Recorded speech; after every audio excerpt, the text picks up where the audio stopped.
Alright guys, today's video I want to talk about lactate threshold. This is definitely one specific component of training you definitely want to pay attention to, because improving your lactate threshold is really going to help you run more efficiently over long periods of time, and that is the name of the game when it comes to racing. You want to be able to minimize slowing down, minimize your body's muscles, your muscle functioning shutting down from that lactic acid. And the way to improve your lactate tolerance is to train at your lactate threshold. This is also called your anaerobic threshold, which is approximately running around between 164 and 174 beats per minute. I'm a big advocate of heart rate monitor training. Some of the world's top distance running coaches got me involved with heart rate monitor training. It's something that I never really paid attention to until I was a freshman at Malone University in 1995, where Jack Hazen, who's still the coach there, Jack's been there I think around 52 years now, 53 years. But he talked me into using heart rate monitor training, and what we did was, practically all of our training revolved around it. Whether we were doing tempo runs or doing long runs, we always used our heart rate monitors. And the point of this, in terms of you're improving your lactate threshold, is getting to a point where you can run with as efficiently as possible, but slowing down less than your competition.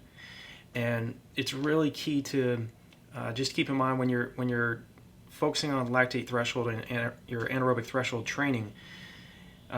You want to know, just be cognizant of the fact that it's being able to go out and doing 10 to 12 10 mile tempo runs isn't going to happen right off the bat. You have to be very patient with improving your lactate tolerance. Training at your lactate threshold is very, very difficult. It's going to require quite a bit out of you, and you're going to need about 48 hours of recovery after you've done doing a workout like that. Your lactate threshold is the point where lactic acid starts to build up in your bloodstream. And our lactate threshold, our anaerobic threshold, is basically right around where we race at in our, either racing at the 5K distance or up to the full marathon on the roads.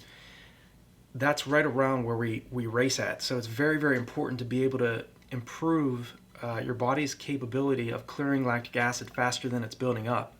And the only way to do that is to train at your lactate threshold. And it's at a high percentage of your maximum heart rate that it's just naturally very, very difficult to train for very long periods of time early on when you're not very fit.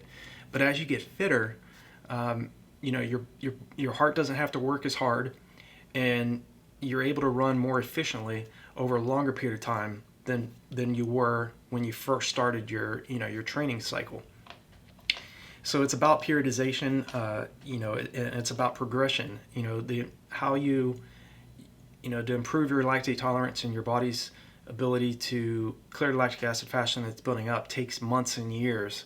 That's why this is if you have a really difficult pie in the sky type goal that you're shooting for. Maybe you're a 30-minute 5K runner and you dream of breaking 20 minutes, or maybe you're currently a 4-hour marathoner and you want to break 3 hours. You want to get in that 2:59 or faster time.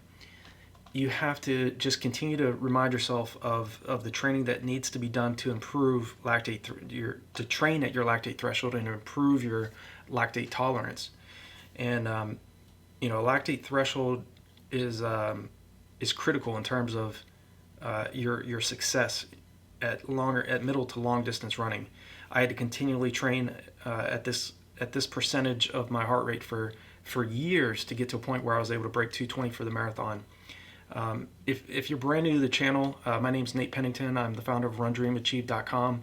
If you haven't yet subscribed, click on the subscribe button and the bell icon, so when I make new videos, you'll be notified.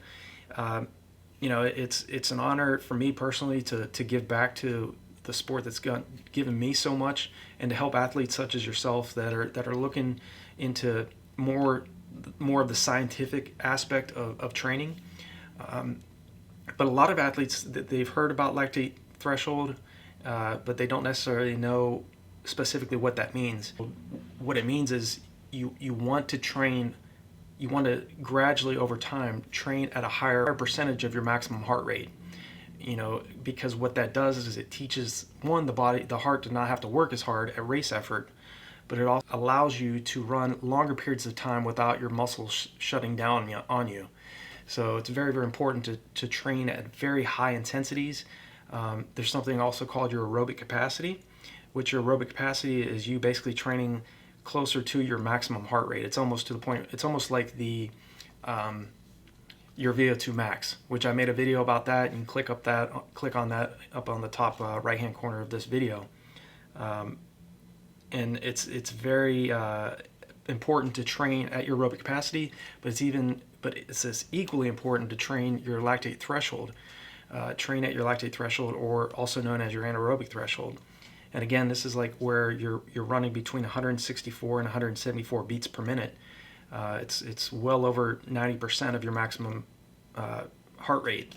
So again, the longer you can extend the amount of time that you're training at your lactate threshold, the more efficient you're going to run over a longer period of time. And again, it goes back to when we're racing, we want to slow down less than our competition. So to get to a point where you improve your lactate threshold, it's about one, being very, very patient with yourself in training, because none of us can just go out and do 8 to 14 mile tempo runs the first few weeks of training. It takes time to improve your anaerobic threshold, and it's very, very difficult to train at your lactate threshold, because especially for long periods of time. So be very patient with yourself. Know that it's a gradual process. It takes about 21 days for your body to adapt to any physiological stressor that you're throwing at it. So train for around 85% of your maximum heart rate for about 3 weeks, and then for the next 3 weeks try it at 88%, and then after those 3 weeks try it at 91%. So allow your body a time to adapt to the stressors that you're throwing at it in training. So that's kind of my take on your lactate threshold. I think it's one of the training for long periods of time at my lactate threshold was the reason why I was able to eventually run almost break 107 for the half and run 219 for the marathon. So hopefully this video has been helpful for you. If you haven't yet, like I said, feel free to subscribe. Leave me a comment below and like this video. I appreciate it. Appreciate your support, and for all the athletes around the world that are coming to my channel and leaving comments, thank you so much. And if there's something that I didn't cover specifically enough in this video, leave me a comment and I'll make another video, or I'll definitely answer your question. Anybody that ever leaves me a comment always gets an answer and gets a response back. So I appreciate your support, and I'll talk to you guys in the next video.